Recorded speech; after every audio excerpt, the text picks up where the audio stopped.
하나님은 고난 속에서도 합력하여 선을 이루시는 하나님이십니다. 그리고 하나님은 합력하여 저와 여러분의 구원을 이루어 가시는 하나님이십니다. 첫 번째 구원의 여정은 예지입니다. 전능하시고 전지하신 하나님, 시공간을 창조하신 하나님께서는 저와 여러분의 과거와 현재와 미래 모든 것을 알고 계십니다. 그리고 전능하시고 전지하신 성령 하나님께서는 저와 여러분을 신묘막측한 하나님의 작품으로 창조하시고자, 그리고 세밀하게 보호하시고 인도하시고자 수면 위를 운행하셨습니다. 두 번째 구원의 여정은 예정입니다. 하나님의 예정과 선택은 하나님의 주권이자 섭리입니다. 세 번째 구원의 여정은 소명입니다. 하나님은 반드시 예정한 자들을 부르시고 하나님의 사명을 주십니다. 하나님이 저와 여러분에게 주신 사명은 모든 민족을 제자로 삼는 것입니다. 그러므로 자기를 부인하고 자기 십자가를 지면서 십자가의 복음을 들고 먼저 사람들에게 가시고 십자가의 복음으로 세례를 베풀고 그리고 십자가의 복음을 가르치고 지키게 하는 우리 등촌의 가족들이 되시기를 바랍니다.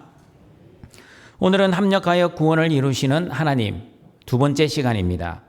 하나님이 어떻게 합력하여 구원을 이루어 가시는지 구원의 여정에 대해 계속해서 하나님의 말씀을 듣고자 합니다.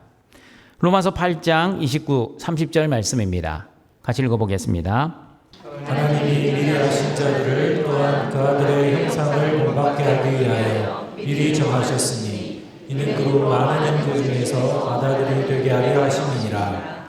또한 미리 정하신 그들 또한 부르시고 부르신 그들을 또한 의롭다 하시고 의롭다 하신 그들을 또한 영화롭게 하셨느니라. 신학에서는 구원의 여정을 보통 9가지로 설명하고 있습니다. 소명, 중생, 회심, 믿음, 칭의, 양자됨, 성화, 견인, 영화입니다. 그러나 로마서 8장 29, 30절에서는 구원의 여정을 6가지로 말씀하고 있습니다. 첫 번째 구원의 여정은 예지입니다. 두 번째 구원의 여정은 예정입니다. 세 번째 구원의 여정은 소명입니다. 네 번째 구원의 여정은 칭의입니다. 다섯 번째 구원의 여정은 성화입니다. 그리고 마지막 여섯 번째 구원의 여정은 영화입니다. 오늘은 칭의와 성화, 영화의 구원의 여정을 통해 합력하여 구원을 이루시는 하나님에 대해 계속해서 알아보도록 하겠습니다. 네 번째 구원의 여정은 칭의입니다. 칭의는 예수 그리스도의 십자가의 은혜로 인해 죄인인 저와 여러분에게 모든 율법의 요구가 이루어졌다고 선포해 주시는 하나님의 재판적 행위이자 법적인 선언입니다. 내가 율법을 모두 지켜 의롭게 된 것이 아니라 예수 그리스도의 십자가를 믿는 믿음으로 예수 그리스도 안에서, 다시 말하면 그리스도의 의를 전가받아 의로운 사람으로 여겨지는 은혜입니다. 사람들은 말합니다. 너같이 죄를 많이 지은 죄인이 어떻게 천국에 갈 수 있겠느냐? 너가 천국 가면 나도 가겠다. 맞습니다, 여러분. 저와 여러분이 죽을 때까지 죄만 짓다가 죽어도 천국에 갈 수 있는 이유는 저와 여러분 안에는 예수님이 십자가에서 전가해 주신 하나님의 의, 그리스도의 의가 있기 때문입니다. 우리 안에 여전히 죄가 남아있음에도 불구하고 우리의 죄를 보지 아니하시고 십자가의 보혈만 바라보시고 죄 없는 의인으로 여겨주시는 하나님의 은혜 때문입니다. 그러므로 칭의는 신분의 변화입니다.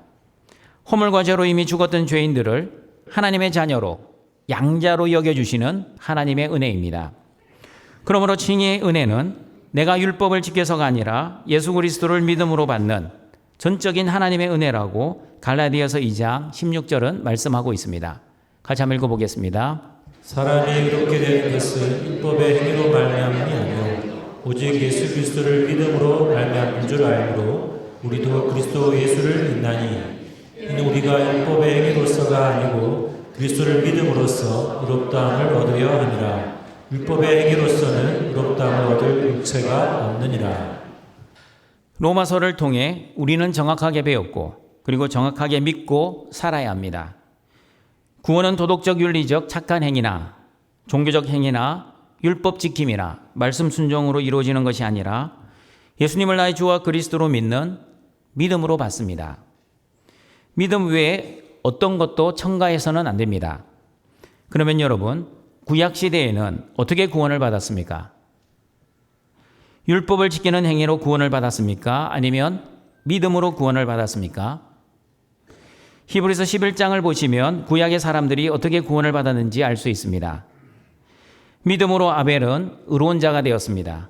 믿음으로 에녹은 죽음을 보지 않고 천국으로 옮겨졌습니다. 믿음으로 노아는 아직 보이지 않는 일에 경고하심을 받아 경외함으로 방주를 준비하여 노아의 집을 구원하였습니다.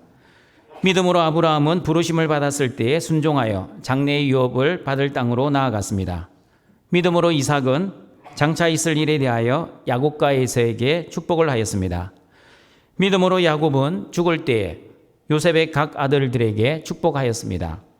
믿음으로 요셉은 임종시에 이스라엘 백성들이 애굽을 떠날 것을 명령하였습니다. 히브리서 11장에서 구약의 선진들이 어떻게 의롭게 되고 구원을 받았다고 말씀하고 있습니까? 공통점은 믿음으로입니다. 모든 구약의 사람이나 신약의 사람이나 믿음으로 구원을 받습니다. 정확하게 말하면 구약의 사람들은 오실 메시아 그리스도를 믿는 믿음으로 구원을 받지만 신약의 사람들은 오신 메시아 그리스도를 믿는 믿음으로 구원을 받습니다. 구약에서 구원의 은혜를 잘 말씀해 주는 것이 출애굽입니다. 이스라엘 백성들이 어떤 믿음으로 구원을 받았는지 히브리서 11장 28절과 29절은 이렇게 말씀하고 있습니다. 같이 읽어보겠습니다. 믿음으로 유월절과 피 뿌리는 예식을 정하였으니 이는 장자를 멸하는 자로 그들을 건드리지 않게 하려 한 것이며 믿음으로 그들은 홍해를 육지같이 건넜으나 애굽 사람들은 이것을 시험하다가 빠져 죽었으며. 모세는 애굽 왕 바로에게 하나님의 장자인 이스라엘 백성들이 광야에서 하나님의 절기를 지키고 하나님께 예배를 드려야 하니 이스라엘 백성들을 보내달라고 요청하였습니다. 그러나 바로 왕은 여호와가 누구이기에 내가 여호와의 목소리를 듣고 나의 노예들을 내보내겠느냐? 나는 여호와를 알지 못하니 이스라엘을 내보내지 아니하겠다고 단호하게 거절하였습니다. 그러자 하나님은 애굽의 신들을 심판하시면서 애굽에 10가지 재앙을 내렸습니다. 애굽의 신들을 심판한다는 의미는 이 세상을 다스리시고 통치하시는 분은 애굽의 신들이 아니라 여호와 하나님이심을 애굽 사람들에게 선포하는 것이었습니다. 하나님은 10가지 재앙을 애굽의 사람들에게 내리셨지만 이스라엘 백성들이 사는 고센 땅에는 내리지 아니하셨습니다. 하나님은 애굽 사람들과 애굽의 신들을 심판하셨지만 하나님의 백성 이스라엘은 구원하셨습니다. 여러분, 이스라엘 백성들 입장에서는 어떻게 구원을 받았습니까? 믿음으로 구원을 받았습니다. 어떤 믿음입니까? 유월절 어린 양의 피를 집의 좌우 문설주와 임방에 바르면 장자는 죽지 않는다는 하나님의 말씀에 대한 믿음입니다. 출애굽기 12장 13절입니다. 같이 읽어보겠습니다. 내가 애굽 땅을 칠 때에 그 피가 너희가 사는 집에 있어서 너희를 위하여 표적이 될지라. 내가 피를 볼 때에 너희를 넘어가리니 재앙이 너희에게 내려 멸하지 아니하리라.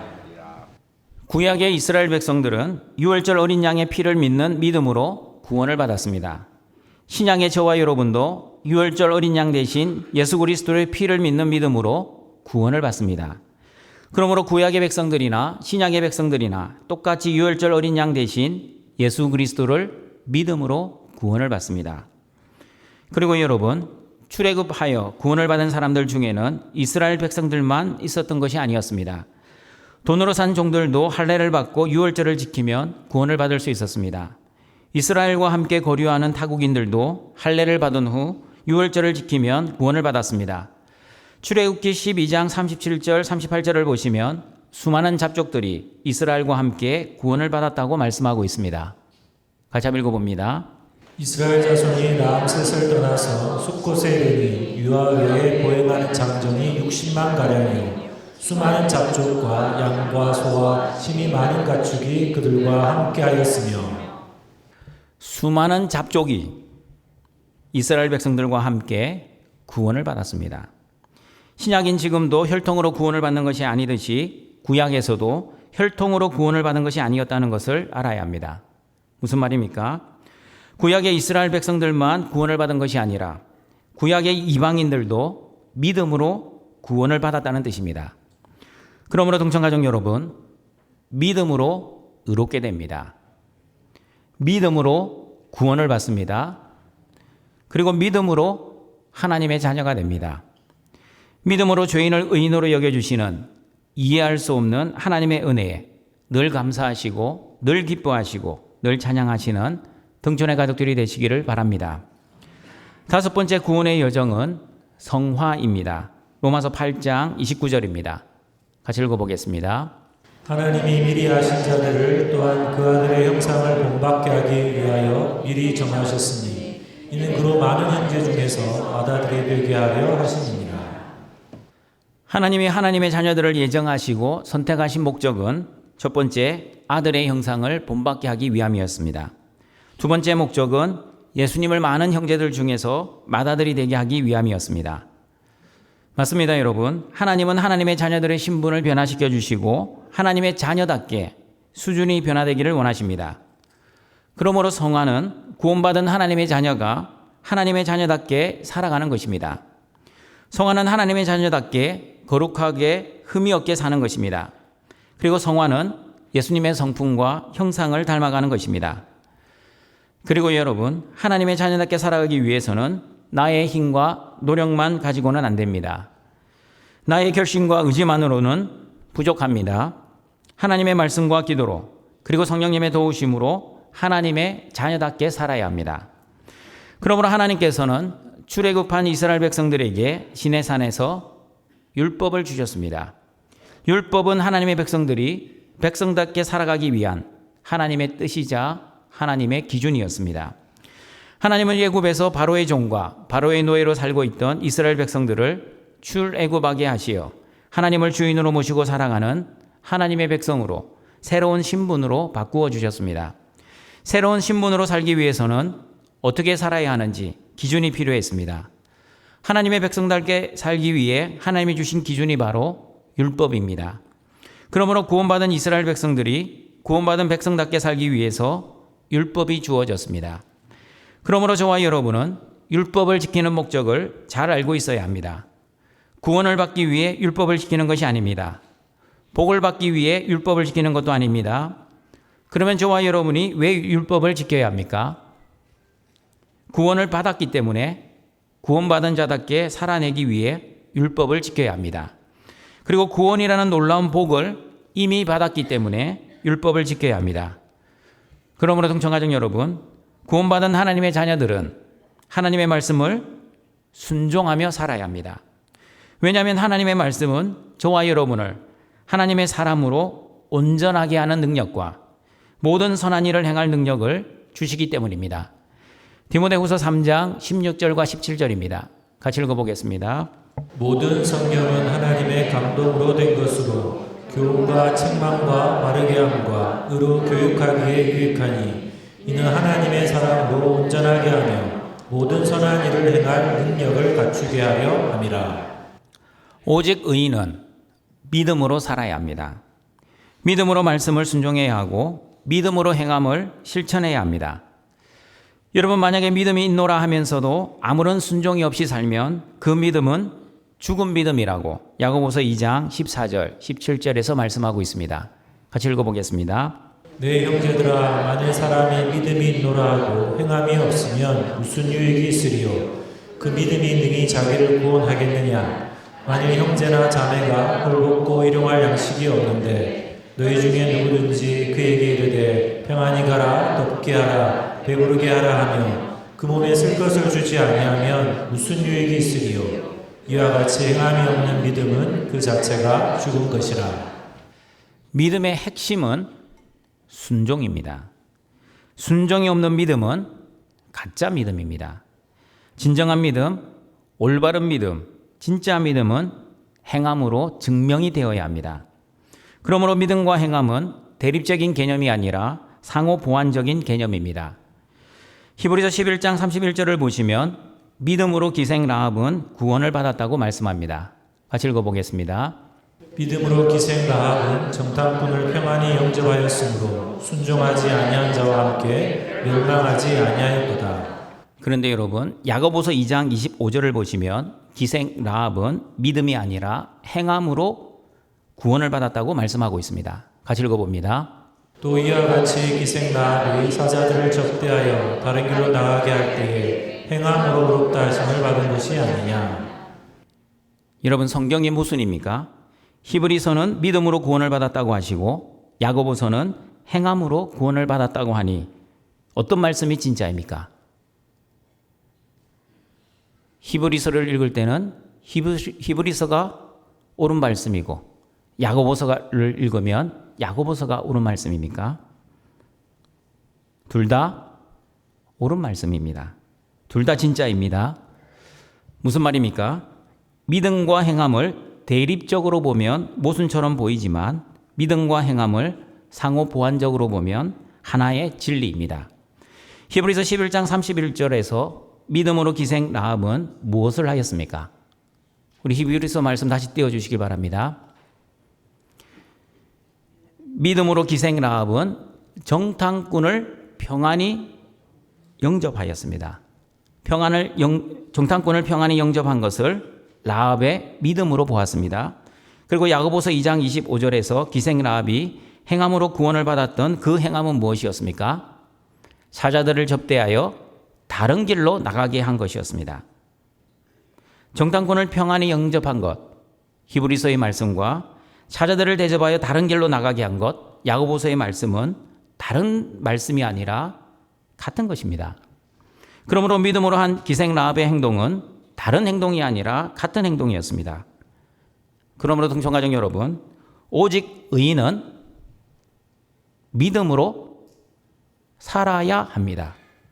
믿음과 행함이 따로 분리될 수가 없습니다. 믿음으로 사는 것, 믿음으로 행하는 것, 믿음으로 순종하는 것, 절대 떨어질 수 없습니다. 그래서 성경은 믿음으로 말씀을 순종해야 합니다. 그리고 행함 있는 믿음으로 살아야 한다고 계속해서 강조하고 있습니다. 믿음으로 산다는 의미는 로마서 8장 29절의 말씀처럼 예수님의 형상을 본받는 것입니다. 예수님의 형상을 본받는다는 의미는 예수님의 얼굴 모양을 닮아가라는 것이 아니라 예수님의 성품과 인격을 닮아가라는 뜻입니다. 예수님은 어떤 성품을 가지고 계셨습니까? 예수님의 성품이 어떠했는지 마태복음 11장 29절에서 이렇게 말씀하고 있습니다. 같이 읽어보겠습니다. 나는 마음이 온유하고 겸손하니 나의 멍에를 메고 내게 배우라. 그리하면 너희 마음이 쉼을 얻으리니. 예수님의 성품은 온유하셨습니다. 온유의 헬라어는 프라위스입니다. 프라위스는 친절한, 유순한, 길들인이라는 뜻입니다. 자생말을 길들여 주인의 말에 잘 순종하는 것처럼 예수님은 하나님의 뜻만을 말씀하셨고 하나님이 시키신 일만을 순종하신 하나님의 온유한 사람이었습니다. 그리고 예수님의 성품은 겸손하셨습니다. 겸손의 헬라어는 타페이노스입니다. 타페이노스는 낮은, 비천한, 순종하는 이라는 뜻입니다. 예수님은 성육신 하시며 낮아지셨고 십자가에 죽기까지 순종하셨습니다. 예수님의 낮아지심과 순종하심이 바로 예수님의 겸손한 모습이셨습니다. 그러므로 저와 여러분은 예수님의 성품을 닮아가기 위해서는 예수님처럼 온유한 마음을 가지고 있어야 합니다. 내가 주인 되어 내 마음대로 내 뜻대로 사는 것이 아니라 예수님을 주인으로 모시고 하나님의 말씀과 하나님의 뜻을 위해 살아야 합니다. 하나님의 말씀으로 길들여져야만 온유한 사람이 될 수 있습니다. 그러므로 내 뜻대로 사는 야생마처럼 살지 마시고 하나님의 뜻을 위해 사는 온유한 사람이 되시기를 바랍니다. 그리고 저와 여러분은 예수님의 성품을 닮아가기 위해서는 예수님처럼 겸손한 마음을 가지고 살아야 합니다. 마음을 높은 데 두면 교만한 사람이 될 것입니다. 그러나 마음을 낮은 데 두면 겸손한 사람이 될 것입니다. 예수님처럼 자기를 부인하면서 낮아지는 은혜가 여러분에게 있기를 바랍니다.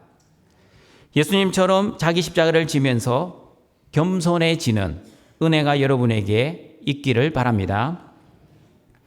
그리고 여러분, 예수님의 인격을 닮아가기 위해서는 저와 여러분은 거룩하게 살아야 합니다. 거룩은 하나님의 뜻이자 성도의 능력입니다. 거룩은 하나님 자녀의 힘입니다. 그러나 세상 사람들의 힘은 세상의 재물과 세상의 권력과 세상의 영광입니다. 그러므로 성도의 성화에 있어서 가장 중요한 것은 거룩한 하나님처럼 저와 여러분이 거룩하게 사는 것입니다.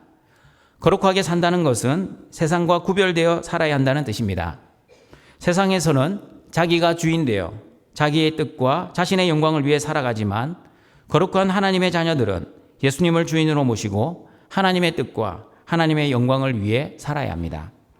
세상에서는 자기가 주인 되어 죄를 지으며 자신의 본성과 욕심을 위해 살아가지만 거룩한 하나님의 백성들은 예수님을 주인으로 모시고 하나님의 말씀과 기도로 죄와 싸워 이기며 하나님의 나라와 의를 위해 살아야 합니다. 그러므로 거룩한 사람이 되기 위해서 가장 중요한 것은 내 삶의 주인을 바꾸어야 합니다. 세상 사람들은 자기가 주인 되어 살아가지만 하나님의 자녀들은 예수님을 주인으로 모시고 살아야 합니다. 만약 예수님을 주인으로 믿지 않고 살아가면, 다시 말하면 내가 여전히 주인 되어 살아가면 내가 주인 되어 살아가는 그 삶 자체가 바로 죄된 삶이기 때문에 거룩한 삶을 살지 못하고 여전히 죄된 삶을 살아갈 수밖에 없을 것입니다. 그러므로 죄를 이기고 거룩하게 살기 위해서는 반드시 하나님의 은혜가 필요합니다. 내 힘과 내 능력, 내 결심과 의지로 어느 정도는 거룩해질 수 있습니다. 그러나 하나님이 기뻐하시는 거룩은 이루어낼 수 없을 것입니다. 그러므로 하나님은 하나님의 자녀들을 거룩하게 하시기 위해서 거룩한 은혜의 수단을 주셨습니다. 첫 번째, 저와 여러분을 거룩하게 하는 하나님의 은혜의 수단은 하나님의 말씀입니다. 디모데후서 3장 16절 17절의 말씀처럼 하나님의 말씀은 저와 여러분을 하나님의 사람으로 온전하게 하며 모든 선한 일을 행할 능력을 갖추게 할 것입니다. 두 번째, 저와 여러분을 거룩하게 하는 은혜의 수단은 기도입니다.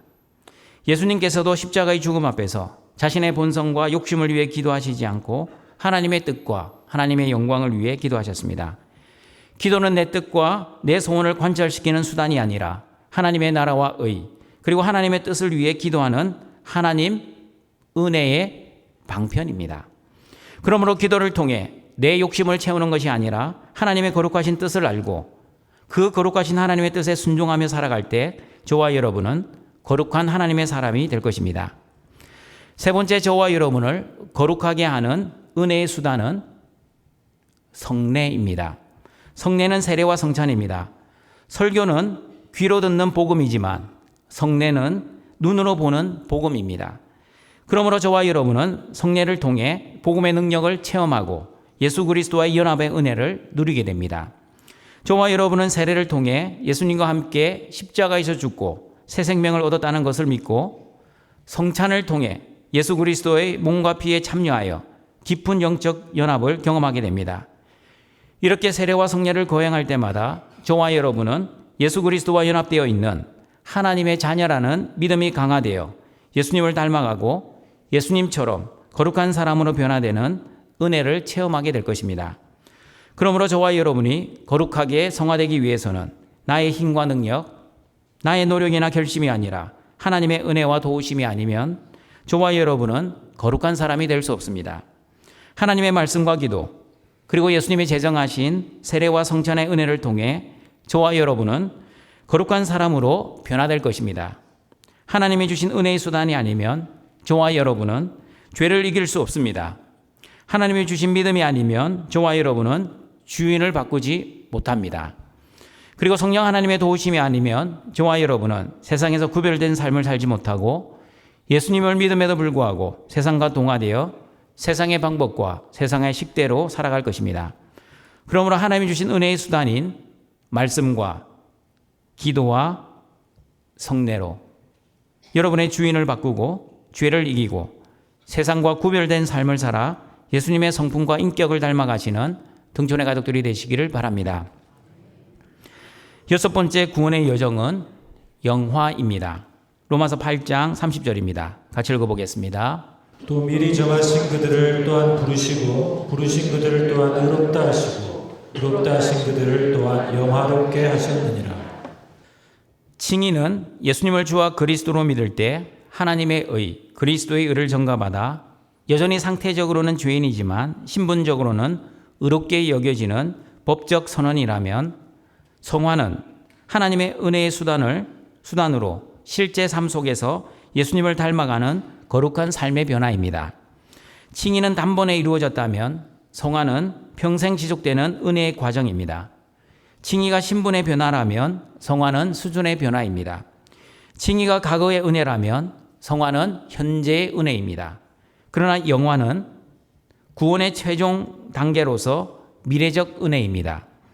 영화는 지금 이 땅에서 누리는 구원의 은혜가 아니라 예수님이 재림하셔서 새하늘과 새 땅을 이루어 주실 때 하나님 나라에서 누리게 될 미래의 구원의 은혜입니다.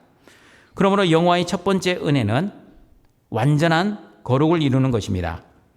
구원받은 저와 여러분은 새하늘과 새 땅에서 죄와 그 모든 죄의 영향으로부터 완전하게 자유롭게 될 것입니다. 그러므로 영화의 은혜를 누리게 될 저와 여러분의 영혼은 죄성에서 완전히 해방되어 더 이상 죄를 짓지 않을 뿐만 아니라 죄를 생각하지도 않게 될 것입니다.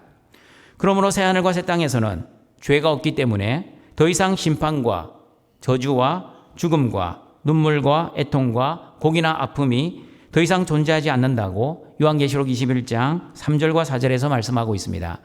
같이 읽어보겠습니다.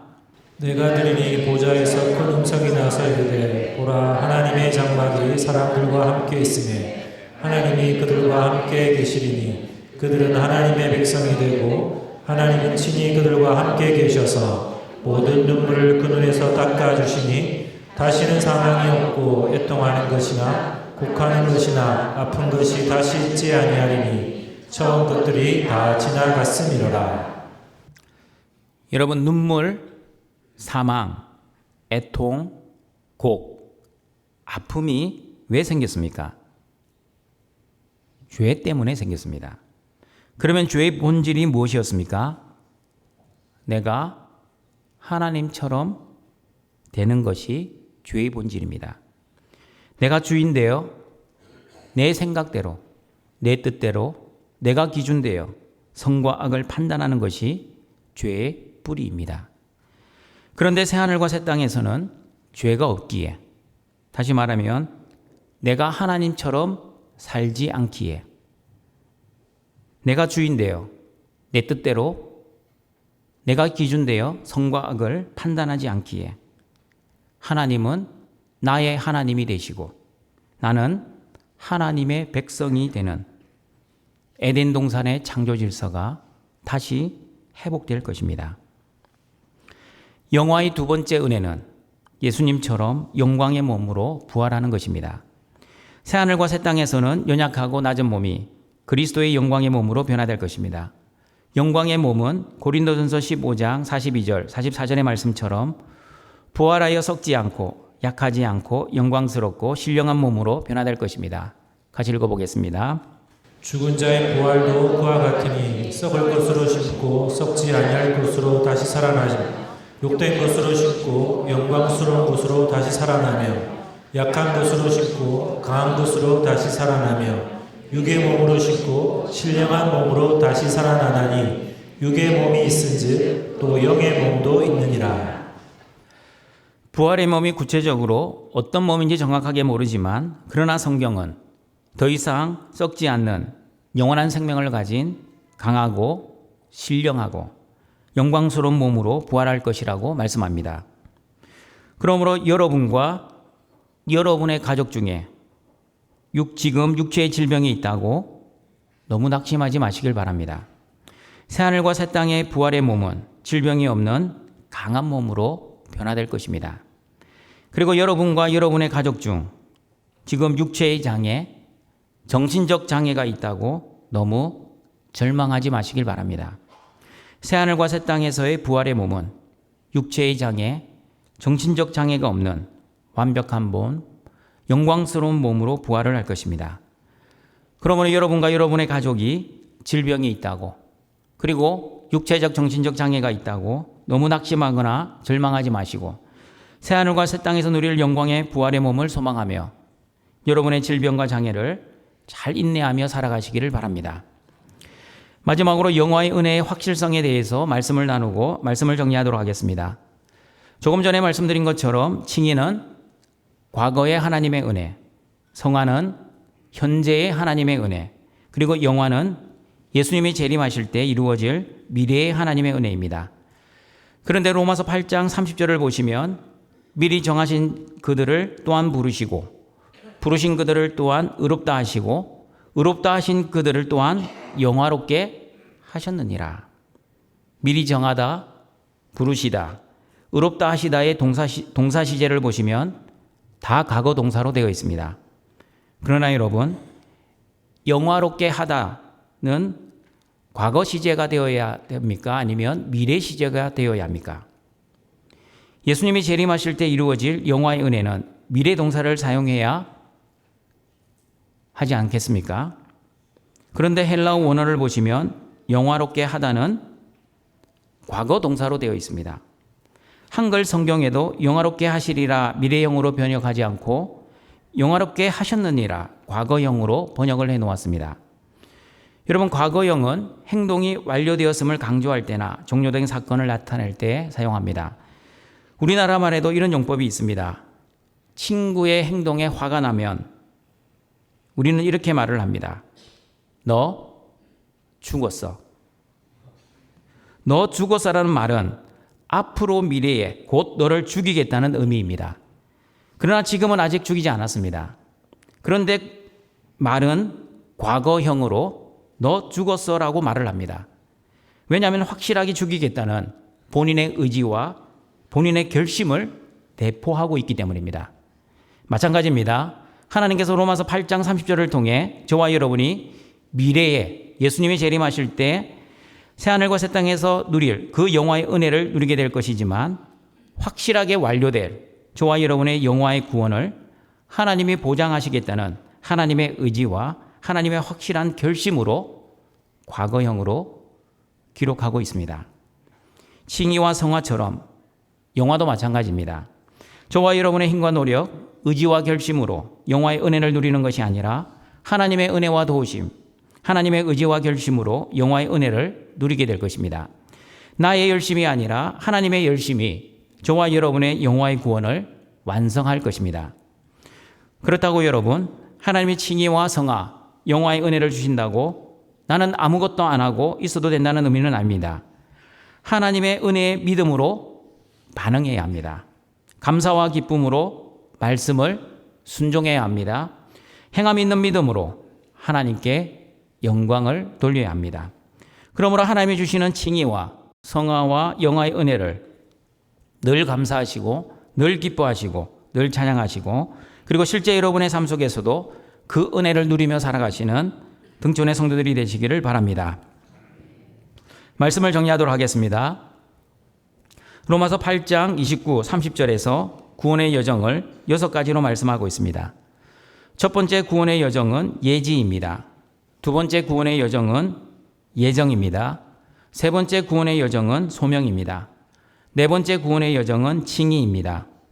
칭의는 예수님을 주와 그리스도로 믿을 때 하나님의 의, 그리스도의 의를 전가받아 의로운 사람으로 여겨지는 신분의 변화입니다.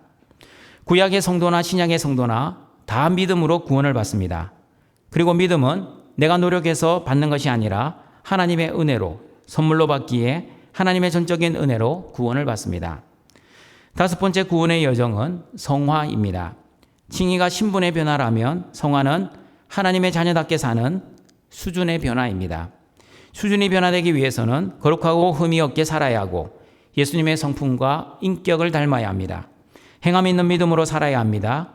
오직 믿음으로 순종해야 합니다. 그러나 내 힘과 내 능력으로 예수님을 닮아갈 수 없습니다. 하나님이 주신 은혜의 수단인 말씀과 기도와 성례의 은혜로 내 삶의 주인을 바꾸고 세상과 구별되고 거룩하게 살아야 합니다. 여섯 번째 구원의 여정은 영화입니다. 예수님이 재림하시면 새하늘과 새 땅의 하나님 나라가 완성될 것입니다. 하나님의 나라가 완성되면 저와 여러분은 완전한 거룩을 이루며 영광의 부활의 몸을 가지고 하나님과 함께 영원한 생명과 영원한 안식을 누리며 살아가게 될 것입니다. 더 이상 죄를 짓지 않고 죄를 생각조차 하지 않을 것입니다. 구원의 모든 여정은 그래서 전적인 하나님의 은혜입니다. 하나님의 예지와 예정과 소명과 칭의와 성화와 영화, 모든 구원의 여정은 하나님의 열심과 하나님의 의지와 결심으로 이루어지고 있습니다. 그러므로 그 크신 하나님의 사랑과 은혜에 믿음으로 반응하시고 감사와 기쁨으로 말씀을 순종하시어 행함 있는 믿음으로 하나님께 영광을 돌리시는 모든 등촌의 가족들이 되시길 주님의 이름으로 축원합니다.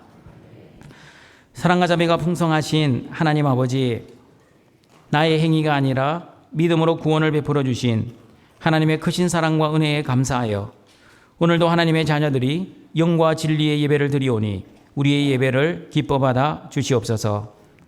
세상이 창조되기 전부터 우리를 예지하시고 예정하시고 하나님의 자녀로 불러주신 하나님 아버지, 아무런 자격 없는 죄인들에게 예수님을 주와 그리스도로 믿을 수 있는 믿음의 선물을 주셔서 하나님의 의, 그리스도의 의를 전가받아 의로운 사람, 구원의 사람으로 받아주시니 감사합니다. 그리고 구원받은 자답게 살아갈 수 있도록 우리의 수준이 변화될 수 있도록 계속해서 은혜의 수단인 하나님의 말씀과 기도와 성례의 은혜를 베풀어 주셔서 예수님을 주인으로 모시고 거룩하고 흠이 없고 예수님의 인격과 성품을 닮아가게 하시고 새하늘과 새 땅에 하나님의 나라를 소망하며 영원한 안식과 생명을 누리며 살아가는 모든 등촌의 가족들이 되게 하여 주시옵소서. 특별히 추석 명절을 맞이하여 하나님의 사랑으로 온 가족을 사랑하게 하시고 십자가의 복음을 전하는 은혜로운 명절이 되게 하여 주시옵소서. 예수님의 이름으로 기도드립니다. 아멘.